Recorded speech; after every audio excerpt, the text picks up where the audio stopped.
नमस्कार साथियों, स्वागत है आप सभी का। हम लोगों ने अपने लास्ट लेक्चर में मूलभूत अवधारणा के अंतर्गत समुदाय वाला टॉपिक पढ़ना शुरू किया था। हमने अपने समुदाय वाले टॉपिक को 6 सब टॉपिक में डिवाइड किया था। सबसे पहले समुदाय का अर्थ क्या है, समुदाय के आवश्यक तत्व क्या होते हैं, समुदाय की विशेषताएं क्या हैं, समाज और समुदाय में क्या अंतर है, समुदाय के प्रकार, सीमावर्ती समुदाय और सीमावर्ती समुदाय के अंतर्गत कि क्या जेल, क्या जाति और क्या पड़ोस समुदाय के अंतर्गत आता है या नहीं आता।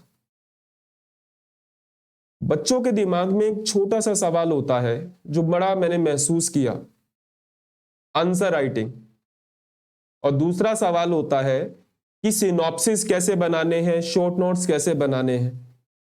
कल मैं आप लोगों को अपने खुद के हाथ से लिखा हुआ समुदाय पर एक सिनॉप्सिस आपकी एप्लीकेशन पर अपलोड करूंगा। फिर आने वाले लेक्चर में आपको खुद से यह प्रयास करना है कि हर टॉपिक जिसे हम लोग अपने लेक्चर में पढ़ते हैं, आपको खुद से उसके उसी तरीके से सिनॉप्सिस या फिर आप कह लीजिए कि शॉर्ट नोट्स बनाने हैं। अब पहला सवाल, आंसर राइटिंग। आजकल पता नहीं ये क्यों ट्रेंड इतना चल गया कि आंसर राइटिंग आंसर राइटिंग। पहले आप विषय को पढ़िए, विषय को समझने की कोशिश कीजिए। अपने विषय के नोट्स आपके पास होने चाहिए, चाहे वो प्रिंटेड फॉर्म में हो, चाहे वो पीडीएफ फॉर्म में हो, किसी भी तरीके से कोई किताब हो, टीचर के नोट्स हो, वो होने चाहिए।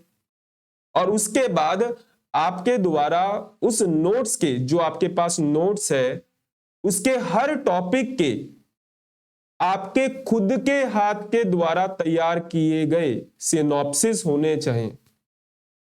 जब आप इतना कर लेंगे तब बारी आएगी आंसर राइटिंग की। तब आप आंसर राइटिंग बेहतर नहीं, बहुत बेहतर कर पाएंगे।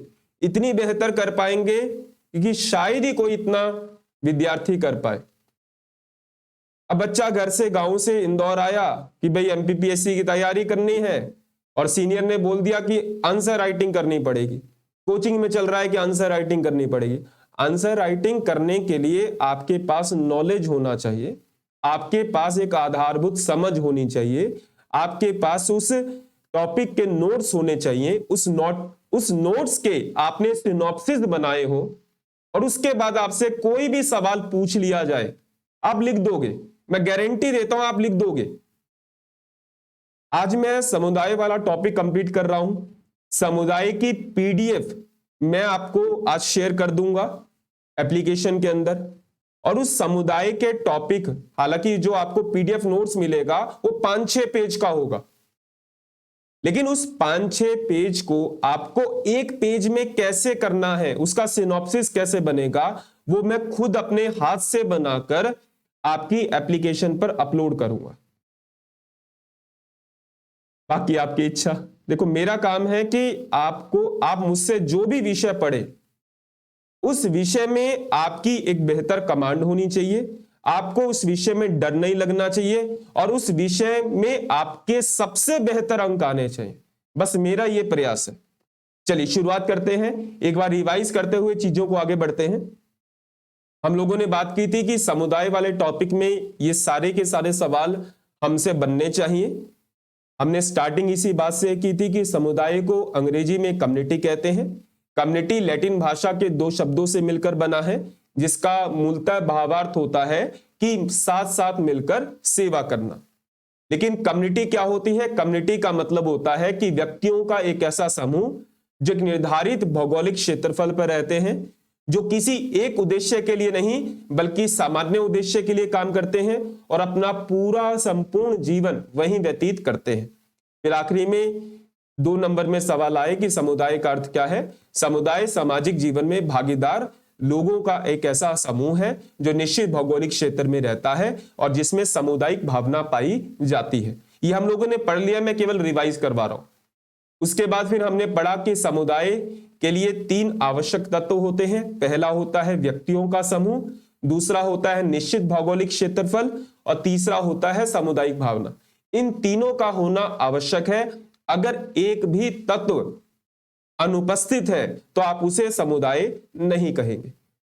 फिर समुदाय का जो तीसरा तत्व है सामुदायिक भावना, उसके अंतर्गत 3 भावनाएं आती हैं, हम की भावना, दायित्व की भावना और निर्भरता की भावना।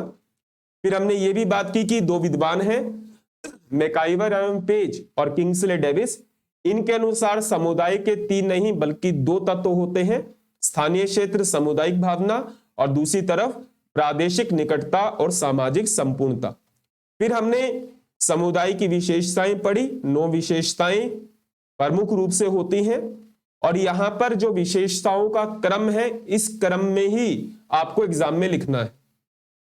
मान लीजिए कि 10 नंबर में सवाल आ गया कि समुदाय की विशेषताएं बताएं और आपने पहला पॉइंट लिखा है सामान्य जीवन। बिल्कुल भी नहीं, आपको सबसे पहला पॉइंट वो मेंशन करना है जो विशेषताओं में सबसे ज्यादा महत्वपूर्ण है, क्योंकि एग्जामिनर ऊपर से पढ़ेगा आंसर, बीच से या नीचे से नहीं पढ़ेगा। तो हमेशा ये ध्यान में रखिएगा कि जब भी आप किसी सवाल के उत्तर का फॉर्मेटिंग करते हैं एग्जाम के अंदर और पॉइंट्स में अपने आंसर को फॉर्मेट करते हैं, तो आपको सबसे पहला पॉइंट वो लिखना है जो सबसे ज्यादा महत्वपूर्ण है, उसके बाद उससे कम, इस क्रम में ही चीजों को आगे बढ़ाना है। फिर हमने ये समझा था कि समाज और समुदाय में क्या अंतर है। मेन अंतर है कि समाज सामाजिक संबंधों का जाल है, जबकि समुदाय व्यक्तियों का समूह है। और अगर समाज सामाजिक संबंधों का जाल है तो वह एक अमूर्त अवधारणा है, और वह अमूर्त अवधारणा है तो अपने आप में वह एक जटिल संस्था है, जटिल संगठन है। जबकि समुदाय व्यक्तियों का समूह है तो वह एक मूर्त अवधारणा है। कुल मिलाकर हम ये कह सकते हैं कि समाज एक व्यापक अवधारणा है और समुदाय समाज के अंतर्गत आता है। ऐसे हमने कई सारे अंतर पढ़े थे, कल के लेक्चर में आप चाहें तो वहां पर देख सकते हैं। अब आते हैं हम आज के टॉपिक पर। आज हमें 3 टॉपिक कवर करने हैं। पहला है समुदाय के प्रकार, दूसरा होगा लघु समुदाय, तीसरा होगा सीमावर्ती समुदाय। फिर सीमावर्ती समुदाय को थोड़ा सा डिटेल में पढ़ना है क्योंकि वहां से सवाल आने की गुंजाइश ज्यादा है। अब पहले सवाल पर आते हैं कि टाइप्स ऑफ कम्युनिटी, समुदाय के प्रकार। अलग अलग विद्वान हैं समाजशास्त्र के जिन्होंने समुदाय के अलग अलग प्रकार बताए। अब सीधे तौर पर सवाल आए कि समुदाय के प्रकार बताएं, तब तो अपन सीधा लिख देंगे ग्रामीण समुदाय, नगरीय समुदाय, शहरी समुदाय, लघु समुदाय। लेकिन अगर स्पेसिफिक किसी विद्वान का नाम आपसे दिया जाए कि मैकाइवर एवं पेज के अनुसार समुदाय के प्रकार बताएं, किंग्सले डेविस के अनुसार समाज के प्रकार बताएं, तब थोड़ा सा ध्यान में रखना होता है। सीधे तौर पर पूछेगा तो सवाल आसान है, लेकिन अगर विद्वान का नाम दे दिया और आपसे पूछ लिया कि समुदाय के प्रकार बताओ इस विद्वान के, तब हमें याद नहीं आता। उदाहरण के तौर पर ये जो 2022 की मुख्य परीक्षा में एथिक्स के पेपर में एक विद्वान का नाम दिया और कहा कि इस विद्वान ने भ्रष्टाचार के 7 प्रकार बताए हैं, वो बताएं। अमूमन हम लोग उसे नहीं पढ़ते, या तो हम सीधे तौर पर पढ़ते हैं कि भ्रष्टाचार के प्रकार क्या हैं, या फिर वर्ल्ड बैंक के अनुसार भ्रष्टाचार के प्रकार। अलग अलग विद्वानों ने भ्रष्टाचार के अलग अलग प्रकार बताए हैं। अब सारे के सारे कैसे याद किए जाए? तो हमें कम से कम जो चीजें हमारी एनसीईआरटी में या स्टैंडर्ड किताबों में मेंशन होती हैं उन पर फोकस जरूर करना है। तो समुदाय के संदर्भ में 4 नाम हमें ध्यान में रखने हैं। पहला नाम है प्रोफेसर किंग्सले डेविस, दूसरा नाम है मैकाइवर एवं पेज, तीसरा नाम है बोगार्डर्स और चौथा नाम है रॉबर्ट रेडफील्ड। इन्होंने समुदाय के कुछ प्रकार बताए हैं जिन पर हम लोग बात करते हैं। सबसे पहले बात करते हैं कि प्रोफेसर किंग्सले डेविस। अच्छा, ये किंग्सले डेविस कौन है? अभी थोड़ी देर पहले आया था इस विद्वान का नाम, याद आ रहा है? जब हमने पढ़ा था कि समुदाय के 3 आवश्यक तत्व होते हैं, व्यक्तियों का समूह, निश्चित भौगोलिक क्षेत्रफल, सामुदायिक भावना।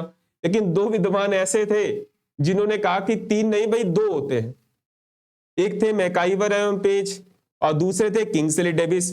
उन दोनों ने समुदाय के दो आवश्यक तत्व माने। अब थोड़ा सा लेक्चर को बैक जाइएगा और देखिएगा कि इन दोनों ने समुदाय के दो आवश्यक तत्व कौन से बताए। चलिए वापस आते हैं। प्रोफेसर किंग्सले डेविस ने कहा कि जो समुदाय है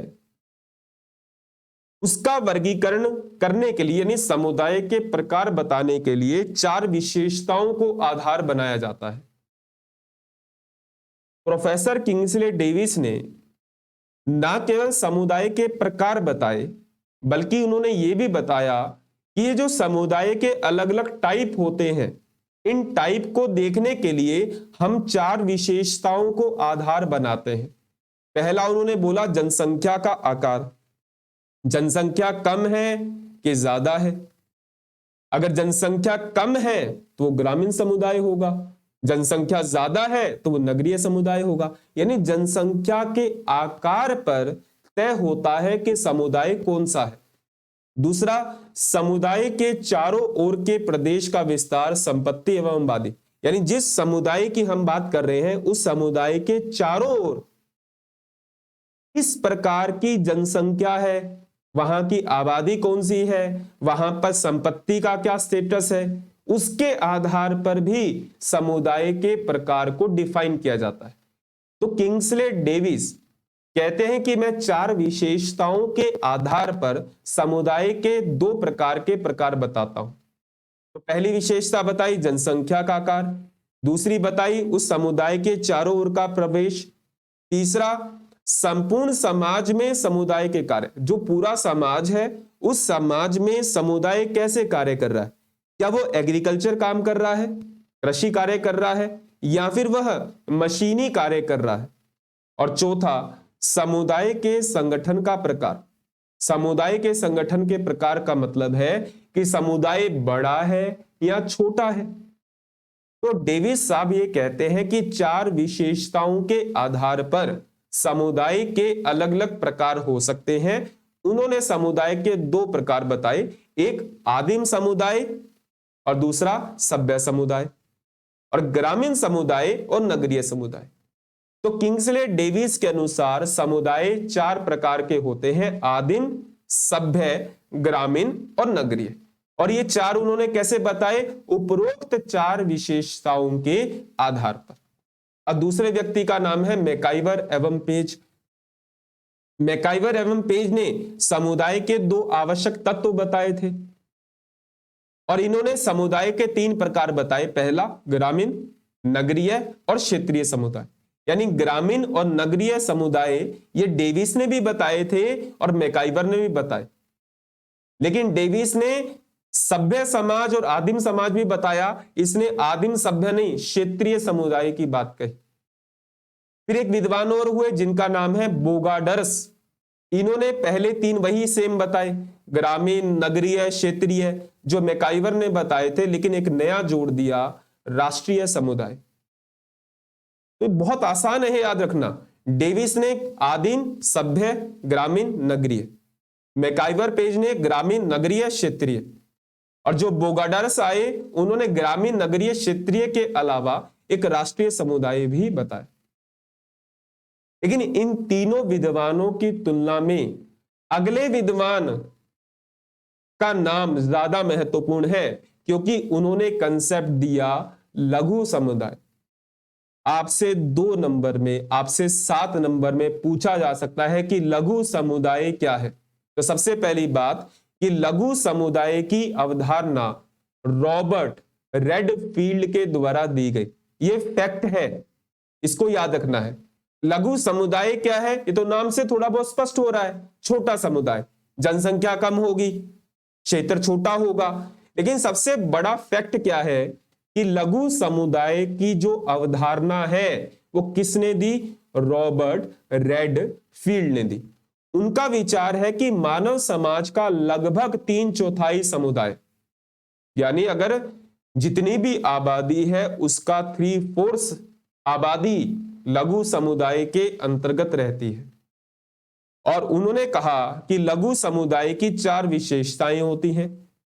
पहला, छोटा आकार होता है, क्योंकि नाम है लघु। विशिष्ट प्रकार की जीवन शैली होती है जो अन्य समुदाय से भिन्न होती है। खान पान, रहन सहन, वेशभूषा, उन समुदाय के लोगों का अपना जीवन संस्कृति में समरूपता होती है कि जो लघु समुदाय है उसमें जो लोग रहते हैं उन लोगों की जीवन शैली, संस्कृति एक जैसी होती है। और चौथा, जन्म से लेकर मृत्यु तक वो सारी आवश्यकताएं वो समुदाय अपने आप पूरी कर लेता है, यानी उसमें आत्मनिर्भरता होती है। तो लघु समुदाय की अवधारणा किसने दी? रॉबर्ट रेडफील्ड ने दी। लघु समुदाय, उनका मानना था कि पूरी आबादी, मानव जाति की आबादी में से 3/4 आबादी लघु समुदाय के अंतर्गत आती है। इसकी 4 विशेषताएं हैं। पहला, आकार, छोटा आकार, जीवन शैली, लोगों के बीच में जीवन और संस्कृति की समरूपता और अपनी आत्मनिर्भरता। तो ये लघु समुदाय को आप लोग ध्यान में रखिएगा। अब आते हैं अगले टॉपिक पर जिसका नाम है सीमावर्ती समुदाय, मार्जिनल कम्युनिटी। समुदाय के टॉपिक की तुलना में यह ज्यादा महत्वपूर्ण है। प्लस समुदाय का अर्थ आने के चांसेस की तुलना में सीमावर्ती समुदाय का आने का चांसेस ज्यादा है। सीमावर्ती समुदाय, सीमावर्ती बाउंड्री पर है, अर्थात जो समुदाय नहीं है लेकिन समुदाय की कुछ विशेषताएं रखता है, संक्रमणकालीन अवस्था में है। सीमावर्ती समुदाय का मतलब होता है कि जिसमें समुदाय की सारी विशेषताएं नहीं पाई जाती, कुछ पाई जाती हैं, कुछ नहीं पाई जाती, यानी वो बाउंड्री पर है। तो ऐसे समुदाय को कहते हैं सीमावर्ती समुदाय, मार्जिनल कम्युनिटी। इसके उदाहरण क्या है? जेल, जाति, पड़ोस। तो यहां पर लिखा है कि ऐसे समूह अथवा संगठन जिसमें समुदाय की कुछ विशेषताएं तो पाई जाती हैं, कुछ नहीं पाई जाती, उन्हें सीमावर्ती समुदाय कहते हैं। जाति, जेल, पड़ोस। अब अगला सवाल यही है, क्या जाति एक समुदाय है? क्या जाति एक समुदाय है? टिप्पणी करें। 2 नंबर या फिर 7 नंबर में सवाल आ जाए तो कैसे लिखोगे इसका उत्तर? तो इसके लिए आपको सबसे पहले यह पता होना चाहिए कि समुदाय क्या है। आपको पता होना चाहिए कि समुदाय की क्या विशेषताएं हैं। अब वो जो समुदाय की विशेषताएं हैं, अगर वो सारी की सारी जाति के अंतर्गत पाई जाती हैं तो वो समुदाय है। अगर वो सारी विशेषताएं नहीं पाई जाती, कुछ पाई जाती हैं, कुछ नहीं पाई जाती, तो वो समुदाय नहीं है। तो क्या है? सीमावर्ती समुदाय। चलिए बात करते हैं। जाति में समुदाय की कुछ विशेषताएं पाई जाती हैं, जैसे जाति भी व्यक्तियों का समूह होता है, साथ ही इसमें अपने सदस्यों के प्रति कुछ मात्रा में हम की भावना या समुदाय की भावना होती है। जाति व्यक्तियों का समूह है और जो भी एक ही जाति के लोग होते हैं उनमें हम की भावना सामान्यता होती है, कुछ मात्रा में होती है लेकिन होती है। लोग अपनी जाति पर बल देते हैं, लोग अपनी जाति पर घमंड भी करते हैं, अहंकार भी करते हैं। लेकिन आप ये जानते हैं कि किसी जाति में, किसी धर्म में, किसी क्षेत्र में, किसी लिंग में जन्म होना, इसमें आपका कोई योगदान नहीं है। इसमें केवल और केवल आपकी किस्मत कह लीजिए, आपका भाग्य कह लीजिए। देखिए, जीवन में 2 प्रकार की भूमिकाएं होती हैं। आगे चलकर आप पढ़ेंगे टॉपिक भूमिका। एक होती है प्रदत्त भूमिका और एक होती है अर्जित भूमिका। प्रदत्त भूमिका मतलब जन्म से अगर आपको कुछ मिल गया, जाति का नाम मिल गया, धर्म मिल गया, क्षेत्र मिल गया, लिंग मिल गया, तो उसमें कभी भी व्यक्ति को घमंड नहीं करना चाहिए क्योंकि वो प्रदत्त भूमिका है। इंसान को अगर घमंड तो वैसे किसी भी रूप में नहीं करना चाहिए, अहंकार तो सर्वनाश का प्रमुख कारण है।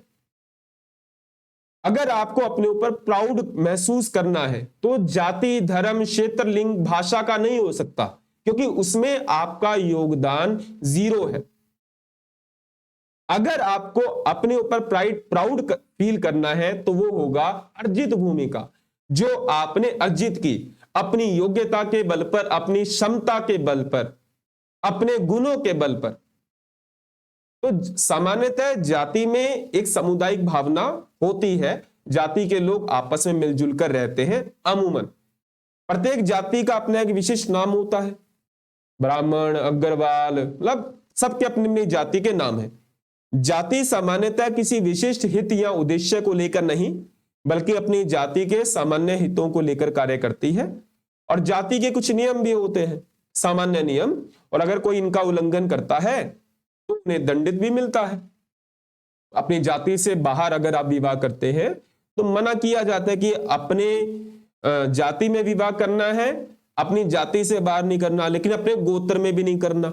आपके सिलेबस में गोत्र भी तो है, तो वहां आप लोग पढ़ेंगे गोत्र के बारे में, जाति व्यवस्था भी है, जाति के बारे में भी पढ़ेंगे। तो सवाल यह है कि क्या जाति एक समुदाय है? तो जाति में समुदाय की कुछ विशेषताएं हैं, व्यक्तियों का समूह है, कुछ मात्रा में सामुदायिक भावना है, अपना एक विशिष्ट नाम है, और साथ ही साथ कुछ सामान्य जीवन, सामान्य नियम है, सामान्य उद्देश्य है।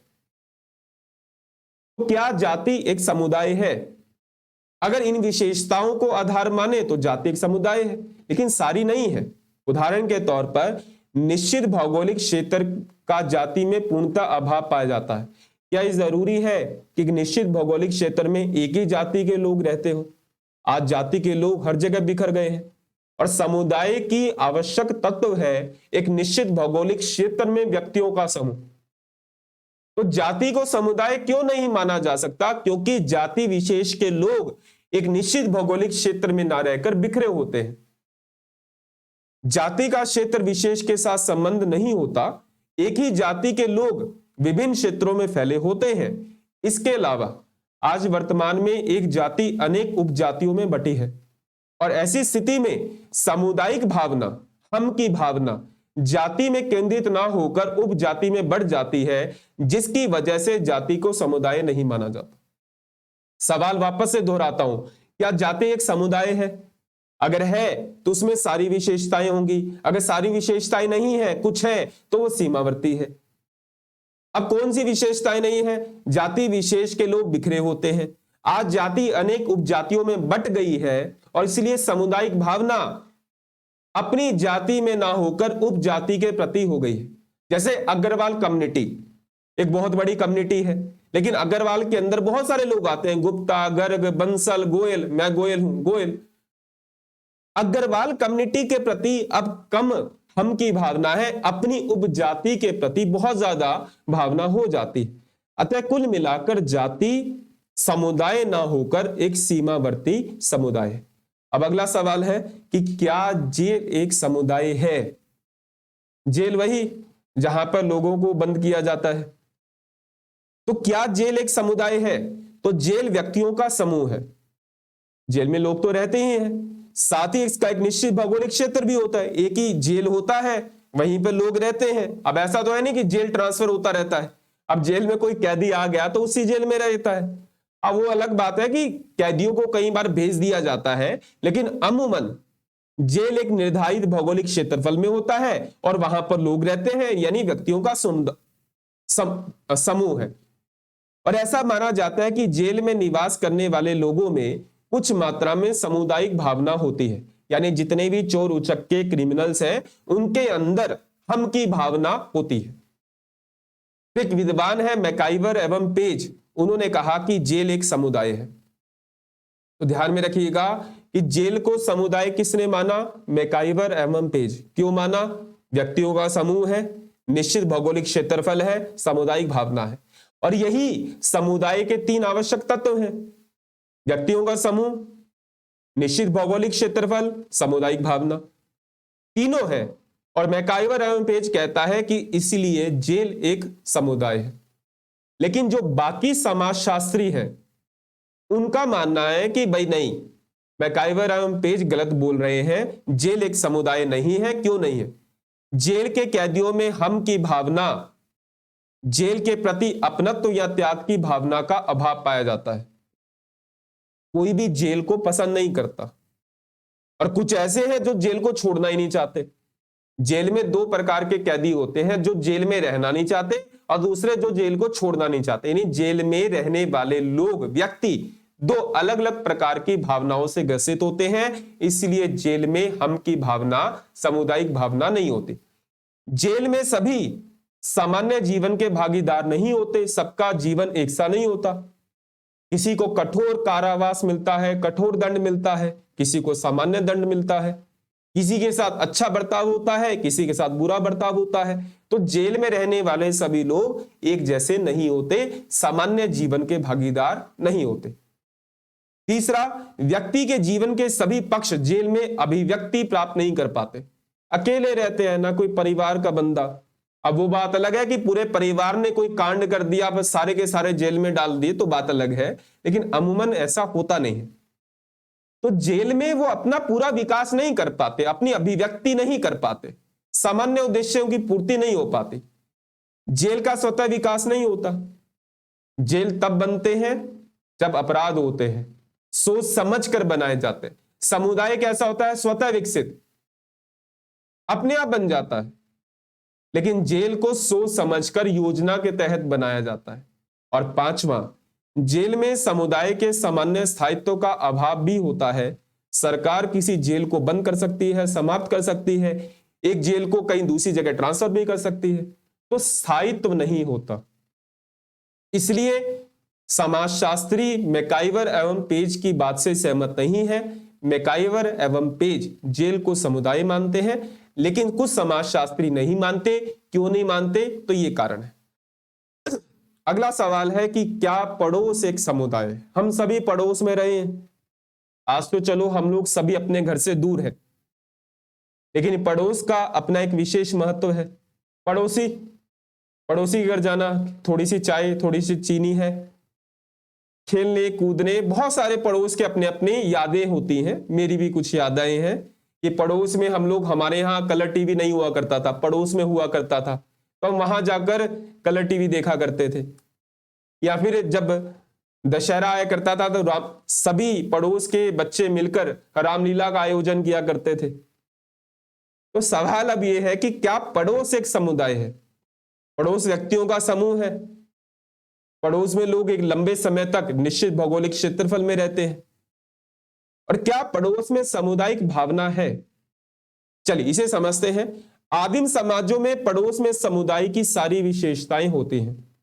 आदिम समाज का मतलब कृषक समाज, जहां पर लोग आदान प्रदान करते थे वस्तुओं और सेवाओं का, जहां पूंजी का महत्व कम था, जहां सब में भाईचारा था।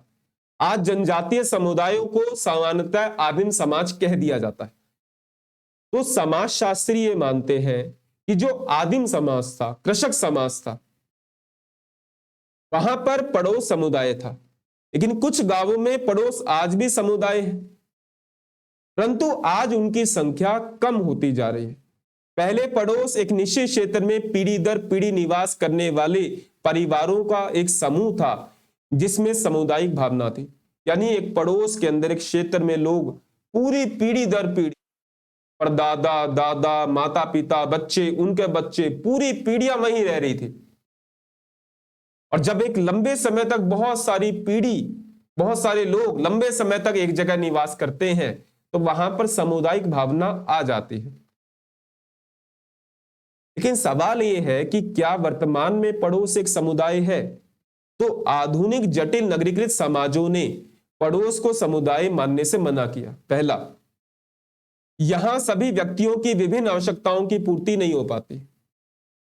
मान लीजिए कि मैं हरियाणा के एक डिस्ट्रिक्ट कैथल से बिलोंग करता हूं। कैथल का नाम आपने इतिहास में सुना होगा, जहां पर रजिया सुल्तान को डाकुओं के द्वारा मारा गया था। रजिया सुल्तान का मकबरा कैथल जिले के अंतर्गत आता है। कैथल जिला हरियाणा के अंतर्गत आता है। मुझे याद है कि हम लोग एक कॉलोनी में रहा करते थे, गली कहाते, अब तो कॉलोनियां कहने लग गए, पहले गली कहते थे। 7 नंबर गली, 7 नंबर गली में रहते थे, लेकिन वहां पर आसपास कोई सुविधाएं नहीं थी। तो फिर उसके बाद हालांकि उस समय हमारा वो घर भी नहीं था, हम किराए पे रहते थे। धीरे धीरे हम लोग कहीं और शिफ्ट हुए, फिर कहीं और शिफ्ट हुए। क्यों शिफ्ट हुए? क्योंकि हमारी जो आवश्यकताएं हैं वो वहां पूरी नहीं हो पा रही थी। आज भी शिक्षा के लिए, पढ़ने के लिए, रोजगार के लिए, स्वास्थ्य की सुविधाओं के लिए अच्छे जीवन स्तर को जीने के लिए लोग एक क्षेत्र से दूसरे क्षेत्र में जाते हैं। इसलिए पड़ोस को समुदाय इसलिए नहीं माना जाता क्योंकि उस क्षेत्र में आजकल आवश्यकताएं पूरी नहीं हो पाती। दूसरा, इसके अलावा जीवन स्तर संबंधी काफी भिन्नताएं देखने को मिलती है। किसी का घर बहुत बड़ा है, किसी का घर बहुत छोटा है, किसी के यहां गाड़ी है, किसी के यहां स्कूटर भी नहीं है। तो लोगों का जीवन स्तर बहुत अंतर होता है, अमीर गरीब का अंतराल बहुत ज्यादा होता है। समुदाय की विशेषता होती है कि जहां सामान्य जीवन होता है, सामान्य नियम होते हैं। नगरीय क्षेत्र में लोग अपने पड़ोसी तक को नहीं जानते। मैं आज जिस सोसाइटी या जिस फ्लैट में रहता हूं, मेरे पड़ोस में कौन रहता है मैं नहीं जानता। अब मैं जानता ही नहीं, जागरूकता ही नहीं है मुझे उनके बारे में, तो हम की भावना, एक दूसरे के प्रति भावना कैसे आएगी। और चौथा, आजकल तो पड़ोस का स्वतः विकास भी नहीं होता। पहले तो एक घर बना, फिर दूसरा घर अपने आप बन गया, तीसरा, चौथा, फिर एक गली बन गई, कॉलोनी बन गई, समुदाय बन गया। आज तो सोच समझकर रियल स्टेट में इमारतें खड़ी की जाती हैं। पहले कॉलोनियां, गलियां अपने आप बन जाती थी, आजकल तो सोसाइटियों को बनाया जाता है। और पांचवा, यहां नियमों की कोई सामान्य व्यवस्था नहीं होती, व्यक्तियों के व्यवहार को नियंत्रित करे और उनको एकता में, सूत्र में बांधे। आजकल हर कोई अपने जीवन में इतना व्यस्त है। हालांकि आजकल सोसाइटियों में कुछ नियम होते हैं जिसका पालन उस सोसाइटी के सदस्यों को करना होता है, लेकिन वो सामान्य नियम होते हैं।